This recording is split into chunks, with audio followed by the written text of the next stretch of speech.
കുംഭക്കൂറിൽ വരുന്ന നക്ഷത്രങ്ങൾ അവിട്ടത്തിൻ്റെ രണ്ടാമത്തെ അര, ചതയം, പൂരുരുട്ടാതി, ആദ്യത്തെ മുക്കാൽ. സൂര്യൻ ജന്മത്തിലുണ്ട്.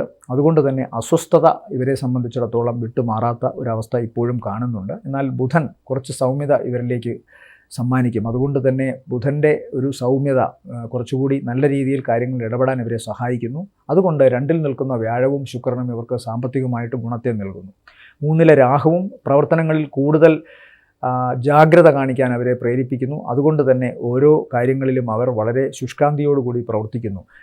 ചെറിയ യാത്രകൾ കൊണ്ട് ഗുണങ്ങൾ ഉണ്ടാകുന്നു. 4-ാം ഭാവത്തിൽ നിൽക്കുന്ന ചൊവ്വ സാമ്പത്തികമായിട്ട് ചെറിയ ചില പ്രശ്നങ്ങൾ ഉണ്ടാക്കുമെങ്കിലും കടബാധ്യതയിൽ നിന്ന് അവർക്ക് മുക്തി കിട്ടുന്നു. കുടുംബത്തിൽ മാതാവിൽ നിന്ന് സഹായമുണ്ടാകുന്നു. അതുപോലെ തന്നെ കൃഷിയുമായി ബന്ധപ്പെട്ട് പ്രവർത്തിക്കുന്നവർക്കൊക്കെ നല്ലതാണ്. പക്ഷേ വാഹനം വളരെ സൂക്ഷിച്ച് കൈകാര്യം ചെയ്യണമെന്ന് കാണുന്നു. അതുപോലെ തന്നെ ചെറിയ അപകട സാധ്യതകൾ കാൽമുട്ട്, തുട ഭാഗങ്ങൾക്കൊക്കെ ഉണ്ടാകാൻ സാധ്യതയുണ്ട്. 9-ൽ നിൽക്കുന്ന കേതു പിതാവിനും അത്ര നല്ലതല്ല. അതുപോലെ ദീർഘദൂര യാത്രകൾ ചെയ്യുന്നവർ വളരെ ശ്രദ്ധിക്കണം.